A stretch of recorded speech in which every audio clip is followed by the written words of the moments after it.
British Columbia is still experiencing the aftermath of the tsunami that devastated Japan 2 years ago. Debris continues to wash up along the BC coastline, and predictions suggest most of it will hit in the next few months. So are the federal and provincial governments doing enough to help coastal communities deal with the debris along the coast? Is the worst still to come? Josie Osborne is the mayor of Tofino on Vancouver Island. We reached her at her home by Skype. Thanks for joining us. Thanks. Now, Mayor Osborne, what have you seen so far washing ashore in Tofino? Well, we're starting to see a lot of small pieces of plastic and styrofoam, some larger chunks of styrofoam, water bottles, the odd toy, lumber, things that seem difficult at first to pinpoint as being from Japan, but more and more I think they really are from the tsunami. And did you have an example of something you found as well? I do, and I hope you can see it here, but this is a tennis ball sized toy that I found on the beach about 2 weeks ago that has some Japanese characters written on it. And it's the first thing that I've seen that I really feel must be from the tsunami. Now, there seems to be concern that even more debris could be washing up on your shores this summer. Do you have any sense of what could be coming your way? We have no idea what is coming, exactly how much, when. It's completely unpredictable. So we need to plan for a worst case scenario and have a system in place that we're able to get debris off the beach safely, responsibly, quickly. What type of plan are you hoping for? Well, we know that it won't be too much of a problem to harness a bunch of volunteer resources to get people out and help collect debris off the beaches. But we're concerned about islands and coastlines, south and north of here that are more remote, harder to get to. What to do if large pieces like the dock that washed ashore in Oregon or Washington State. And, we want to know that we have something to do responsibly with the debris at the end. And are we going to recycle it? Can we recycle it? Do we have to landfill it?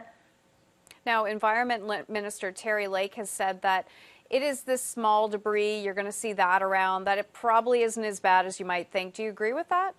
It's quite possible. 1.5 million tons predicted to be coming this way. That's going to stretch all the way from Alaska down to California into Mexico. So it might not be that much, but again, we don't know. And some beaches tend to collect more debris than other beaches because of the shape of the beach or the direction that they face and the way the waves come in, and we just don't know. Do you feel the provincial and federal governments are doing enough to help communities? It's hard to say right now. We haven't had a lot of communication with them. I feel like more could be done, at least to be proactive. And what really local governments need to know that they've got our backs, that they're ready to help us if we make the call for help. Now, I hear there are concerns over some invasive species hitching a ride with the debris from Japan. What can you tell us about that?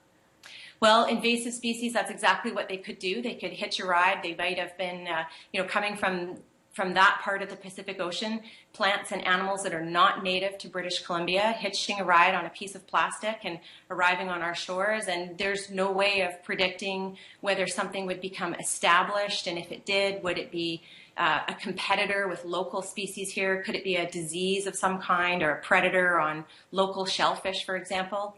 Have you seen or heard of any of these invasive species already there? Not from the tsunami debris. There are invasive species already here in Clayoquot Sound or on the west coast of Vancouver Island that traveled over with oyster seed and things like that in the past, but nothing linked definitively to the tsunami debris.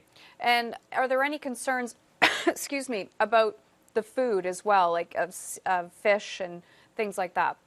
That is a great question, and yes, a lot of people are concerned, and again, we just don't have the answers right now. So, one of the common questions that I get asked or people here ask is about seafood contamination with radiation. Is it possible? Could it be happening?